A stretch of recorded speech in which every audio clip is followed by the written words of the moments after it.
മക്കബായ 1 മുതൽ 64 വരെയുള്ള വാക്യങ്ങൾ. മഹാനായ അലക്സാണ്ടർ, ഫിലിപ്പിന്റെ പുത്രനും മക്കദോനിയക്കാരനുമായ അലക്സാണ്ടർ കിത്തീം ദേശത്ത് നിന്ന് പേർഷ്യക്കാരുടെയും മെദിയാക്കാരുടെയും രാജാവായ ദാരിയൂസിനെ കീഴടക്കി ഭരണം ഏറ്റെടുത്തു. അതിനു മുൻപ് തന്നെ അവൻ ഗ്രീസിന്റെ രാജാവായിരുന്നു. അവൻ നിരവധി യുദ്ധങ്ങൾ ചെയ്തു, കോട്ടകൾ പിടിച്ചടക്കി, രാജാക്കന്മാരെ വധിച്ചു, ഭൂമിയുടെ അതിർത്തികൾ വരെ അവൻ മുന്നേറി അസംഖ്യം രാജ്യങ്ങൾ കൊള്ളയടിച്ചു. ലോകം മുഴുവൻ തനിക്ക് അധീനമായപ്പോൾ അവൻ അഹങ്കാരവും മത്തനായി. സുശക്തമായൊരു സൈന്യത്തെ ശേഖരിച്ച് അവൻ രാജ്യങ്ങളുടെയും ജനതകളുടെയും നാടുവഴികളുടെയും മേൽ ആധിപത്യം സ്ഥാപിച്ചു. അവർ അവന് സമാന്തരമായി. അങ്ങനെയിരിക്കെ അവൻ രോഗബാധിതനായി. മരണം ആസന്നമായെന്ന് അവൻ മനസ്സിലാക്കി. ചെറുപ്പം മുതലേ തന്നെ പാർശ്വപ്രവർത്തികളായിരുന്ന സമുന്നതരായ സേനാധിപന്മാരെ വിളിച്ചു വരുത്തി അവർക്ക് താൻ നൽകുന്നതിന് മുമ്പ് അവർ രാജ്യം വിഭജിച്ചു കൊടുത്തു. 12 വർഷത്തെ ഭരണത്തിന് ശേഷം അലക്സാണ്ടർ മരണമടഞ്ഞു. സേനാധിപന്മാർ പ്രാന്തങ്ങളുടെ പ്രദേശങ്ങളിൽ ഭരണം തുടങ്ങി. അലക്സാണ്ടറുടെ മരണത്തിന് ശേഷം അവർ സ്വയം കിരീടം ധരിച്ചു രാജാക്കന്മാരായി. അനേകം വർഷത്തേക്ക് അവരുടെ പുത്രന്മാരും ആ രീതി തുടർന്നു. അവർ മൂലം ഭൂമിയിൽ ദുരിതങ്ങൾ പെരുകി. അന്ത്യോക്കസ് എപ്പിഫനസ്, അവരുടെ വംശത്തിൽപ്പെട്ട അന്ത്യോസ് രാജാവിന്റെ പുത്രനായി തിന്മയുടെ വേരായ അന്ത്യോസ് എപ്പിഫനസ് ജനിച്ചു. ഗ്രീക്ക് സാമ്രാജ്യം സ്ഥാപിതമായതിന്റെ 137 വർഷം ഭരണമേൽക്കുന്നതിന് മുൻപ് അവൻ റോമായിൽ തടവിലായിരുന്നു. അക്കാലത്ത് നിയമനിഷേധകരായ ചിലർ മുൻപോട്ട് വന്ന് ഇസ്രായേലിൽ അനേകം പേരെ വഴിതെറ്റിക്കുന്നില്ല പറഞ്ഞു ചുറ്റുമുള്ള വിജാതിയരുമായി നമുക്ക് ഉടമ്പടി ചെയ്യാം, കാരണം അവരിൽ നിന്ന് പിരിഞ്ഞതിൽ പിന്നെ വളരെയേറെ അനർത്ഥങ്ങൾ നമുക്ക് ഭവിച്ചിരിക്കുന്നു. ഈ നിർദ്ദേശം അവർക്ക് നഷ്ടപ്പെട്ടു. കുറെ ആളുകൾ താല്പര്യപൂർവ്വം രാജാവിന്റെ അടുക്കലെത്തി. വിജാതിയരുടെ ആചാരങ്ങൾ അനുഷ്ഠിക്കാൻ അവൻ അവർക്ക് അനുവാദം നൽകി. അവർ ജെറുസലേമിൽ വിജാതീയ രീതിയിലുള്ള ഒരു കായിക അഭ്യാസ കളരി സ്ഥാപിച്ചു. പഞ്ചജീവനത്തിന്റെ അടയാളങ്ങൾ അവർ വായിച്ചു കളഞ്ഞു.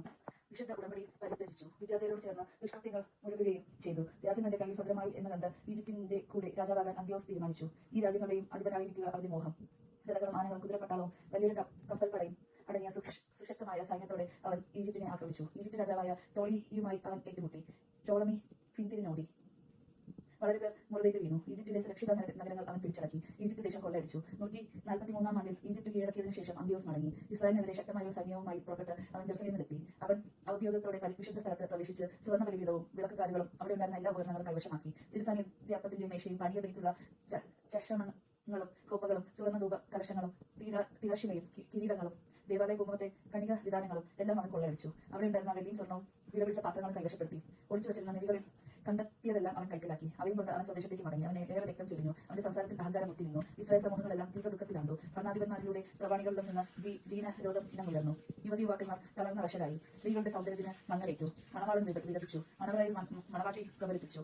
ദേശം പോലും അതിലെ നിവാസികളെ പ്രതി വിളകൊണ്ടു. യാക്കോബിന്റെ ഭവനം ലജ്ജാവൃത്തമായി. മതമർദ്ദനം. 2 വർഷങ്ങൾക്ക് ശേഷം രാജാവ് തന്റെ കപ്പം 20,000 പ്രമുഖരായ ഒരുവനെ യൂദാ നഗരങ്ങളിലേക്ക് അയച്ചു. വലിയൊരു സൈന്യമായി അവർ ജെറുസലേമിലെത്തി. അവൻ ചതിവായി അവരോട് സമാധാനത്തിന്റെ ഭാഷയിൽ സംസാരിച്ചു. അവർ അവനെ വിശ്വസിച്ചു. എന്നാൽ അവൻ പെട്ടെന്ന് നഗരം ആക്രമിച്ച് കനത്ത അഗാധം ഏൽപ്പിക്കുകയും അനേകം ഇസ്രായേൽക്കാരെ നശിപ്പിക്കുകയും ചെയ്തു. അവൻ നഗരം കൊള്ളയടിച്ചു. അതിനെ അഗ്നിക്കിരയാക്കി. അതിലെ വീടുകളും നഗരഭിത്തികളും തകർത്തു. അവർ സ്ത്രീകളെയും കുഞ്ഞുങ്ങളെയും തടവുകാരാക്കി. കന്നുകാലികളെ കവർച്ച ചെയ്തു. ഉറപ്പുള്ള വലിയൊരു മതിലും ഫലമേറിയ ഗോപുരങ്ങളും പണിത് രാജാവിന്റെ നഗരത്തെ അവർ സുശക്തമാക്കി. അത് അവരുടെ സാങ്കേതികമായി തീർന്നു. ദുഷ്ടരും അതികർമ്മികളുമായ ഒരു വിഭാഗം ആളുകളെ അവർ അവിടെ താമസിപ്പിച്ചു. അവർ അവിടെ നിലയുറപ്പിച്ചു. അവർ ആയുധങ്ങളും ഭക്ഷ്യപദാർത്ഥങ്ങളും ജെറുസലേമിൽ നിന്ന് ശേഖരിച്ച് കവർച്ച വസ്തുക്കളും അവിടെ സംഭരിച്ചു. അങ്ങനെ അവർ ഒരു ടീമിനായി.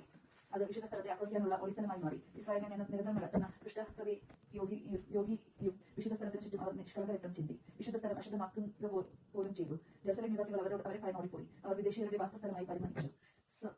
സന്താനങ്ങൾക്ക് അവൾ അന്യായി. സ്വന്തം മക്കൾ അവളെ ഉപേക്ഷിച്ചു. അവളുടെ വിശുദ്ധ സ്ഥലം മരുഭൂമിക്ക് തുല്യം വിജനമായി. തിരുനാളുകൾ വിലാപദിനങ്ങളായി മാറി. സാപത്തുകൾ പരിഹാസ വിഷയവുമായി. അവളുടെ കീർത്തി അപമാനിക്കപ്പെട്ടു. അപകീർത്തി മുഴുവൻ മഹത്വത്തിനൊപ്പം അവളെ ചുറ്റി നിന്നു.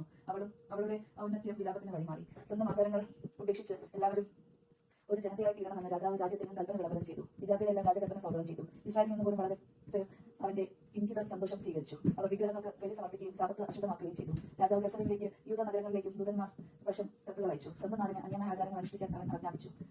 വിശുദ്ധ സ്ഥലത്ത് ദഹനബലികളും പാനീയബലികളും ഇത്തരബലികളും അവൻ നിരോധിച്ചു. സാപത്തുകളും തിരുനാളുകളും അശുദ്ധമാക്കണമെന്ന് വിശുദ്ധ സ്ഥലത്തെയും പുരോഹിതന്മാരെയും കടക്കപ്പെടുത്തണമെന്നും വിഗ്രഹങ്ങൾക്കും ബലിപീഠങ്ങൾക്കും ക്ഷേത്രങ്ങൾക്കും കാവലുകളും നിർമ്മിക്കണമെന്നും പന്നികളെയും അശുദ്ധ മൃഗങ്ങളെയും ബലിയർപ്പിക്കണമെന്നും അവർ കൽപ്പിച്ചു. പരിച്ഛേദനം നിഷേധിച്ചു. അവൻ നിയമം വിസ്മരിക്കുകയും ചട്ടങ്ങൾ വികലമാക്കുകയും ചെയ്യേണ്ടതിന് അശുദ്ധവും മലിനവുമായ എല്ലാവിധ പ്രവൃത്തികളിലും ഏർപ്പെട്ട് തങ്ങളെ തന്നെ നികൃഷ്ടരാക്കണമെന്നും അവൻ നിർദ്ദേശിച്ചു. രാജകൽപ്പന അനുസരിക്കാതെ ഏവനും മരിക്കണം. ഇങ്ങനെ അവർ രാജ്യത്തെങ്ങും വിജ്ഞാപനം ചെയ്തു. എല്ലാ ജനതകളുടെയും പരിശോധകരെ നിയമിച്ചു. യൂദായിലെ നഗരങ്ങൾ തവണ വെച്ച് ബലി അർപ്പിക്കപ്പെടാമെന്ന് കൽപ്പിക്കുകയും ചെയ്തു. നിയമം ഉപേക്ഷിച്ച വളരെ പേർ അവരോട് ചേർന്ന് നാട്ടിലെങ്ങും തിന്മ പ്രവർത്തിച്ചു. ഇസ്രായേൽക്കാർ അഭയസ്ഥാനങ്ങളിൽ ഒളിക്കുന്നതിന് ഇതിടയാക്കി. 145 വർഷത്തിൽ കിസ്ലേവ് മാസം 15 ദിവസം ദഹനബലി പീഠത്തിന്മേൽ അവൻ വിനാശത്തിന്റെ മ്ലേച്ഛവസ്തു പ്രതിഷ്ഠിച്ചു. ചുറ്റുമുള്ള യൂദാ നഗരങ്ങളിലും അവർ ബലിപീഠങ്ങൾ നിർമ്മിച്ചു. വീടുകളുടെ വാതിലുകളും തെരുവീതികളും അവൻ ധൂപമർപ്പിച്ചു. കിട്ടിയ നിയമഗ്രന്ഥങ്ങൾ തീയിലിട്ടു. ഉടമ്പടി ഗ്രന്ഥം കൈവശം വയ്ക്കുകയോ നിയമത്തോട് കൂറ് പുലർത്തുകയോ ചെയ്യുന്നവൻ രാജശാസനപ്രകാരം മരണത്തിന് അർഹനാകുന്നു. നഗരങ്ങളിൽ ഇങ്ങനെ പിടിക്കപ്പെടട്ടെ. ഇസ്രായേൽ കാരുടെ മേൽ അവൻ മാസം തോറും ശിക്ഷാവിധി നടപ്പാക്കിയിരിക്കുന്നു. ദഹനബലി പീഠത്തിന് മുകളിൽ സ്ഥാപിച്ച പീഠത്തിൽ മാസത്തിന്റെ 25-ാം ദിവസം അവൻ ബലിയർപ്പിച്ചു. പുത്രന്മാരെ പരിച്ഛേദനം ചെയ്യിച്ച സ്ത്രീകളെ രാജ കൽപ്പനപ്രകാരം അവൻ വധിച്ചു. അവരുടെ കുടുംബാംഗങ്ങൾ പരിച്ഛേദനം ചെയ്തവരും വധിക്കപ്പെട്ടു. ശിശുക്കളെ കള്ളന്മാരുടെ കഴുത്തിൽ തൂക്കിക്കൊന്നു. എങ്കിലും ഇസ്രായേലിൽ വളരെ പേർ അചഞ്ചലരായി നിന്നു. അശുദ്ധ ഭക്ഷണം കഴിക്കുകയില്ലെന്ന് അവർ ദൃഢനിശ്ചയം ചെയ്തു. ഭക്ഷണത്താൽ മലിനരാകുകയോ വിശുദ്ധ ഉടമ്പടി അശുദ്ധമാക്കുകയോ ചെയ്യുന്നതിനേക്കാൾ മരിക്കാൻ അവർ സന്നദ്ധരായിരുന്നു. അവർ മരണം വരിക്കുകയും ചെയ്തു. ഇസ്രായേലിന്റെ മേൽ അത്യുന്നതമായ ക്രോധം പതിച്ചു. യജമാനൻ കേട്ടത്